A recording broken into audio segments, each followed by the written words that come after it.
கேஸில் நம்ம வந்து எண்ணெய் ஊற்றி ஒரு சிட்டிகை பெருங்காயத்தூள், சின்ன வெங்காயம் ஒரு கைப்பிடி, இல்லைன்னா பெரிய வெங்காயம் 2 பெரிய சைஸில் நல்லா பொடிப்படியாக நறுக்கி வணக்கிக்கோங்க.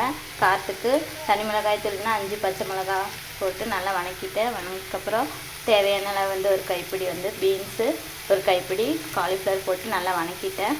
வந்து உப்பு சேர்க்கலை. அதுக்கப்புறம் நல்லா வணங்கினதுக்கப்புறம் ஒரு சின்ன டம்ளரில் 1.5 டம்ளர் தண்ணி ஊற்றி நல்லா வேக வச்சு இப்போ ஓப்பன் பண்ணிக்கிறேங்க. ஓப்பன் பண்ணி தண்ணியெல்லாம் ஆவியானதுக்கப்புறம் இப்போ நல்லா காய் அரை வேக்காடு வந்ததுக்கப்புறம் 2 முட்டை உடச்சி ஊற்றிக்கிறேன். இந்த ஸ்டேஜில் வந்து நல்லா கரண்டி போட்டு காய் கூட நல்லா கிளறுங்க.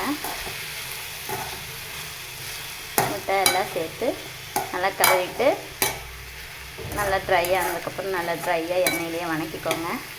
வந்து தண்ணி இல்லாமல் காய் அரை வேக்காடு வந்ததுக்கப்புறம் தண்ணி மூடி வச்சு குக் பண்ணுங்கள். தண்ணி ஊற்றினதுக்கப்புறம் நல்லா அரை வேக்காடு வந்ததுக்கப்புறம் தண்ணியெல்லாம் ஆவியாயிடுங்க. ஓப்பன் பண்ணி ஒரு 10 நிமிஷம் விட்டிங்கன்னா தண்ணி ஆவியாயிடும். இல்லைன்னா 2 மினிட்ஸ்லேயே தண்ணி ஆவியாயிடும்.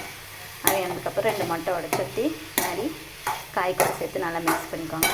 மிக்ஸ் பண்ணிவிட்டு நல்லா மிக்ஸ் ஆனதுக்கப்புறம் தேவையான அளவு வந்து உப்பு சேர்த்து இந்த காய்க்கு தேவையான அளவு உப்பு, அப்புறம் ஒரு கைப்பிடி தேங்காய் துருவல் சேர்த்து இறக்குனீங்க அப்படின்னா குழந்தைலேருந்து பெரியவங்க வரைக்கும் காய் பொரியல் முட்டையை ஆட் பண்ணி நல்லா சாப்பிடுவாங்க.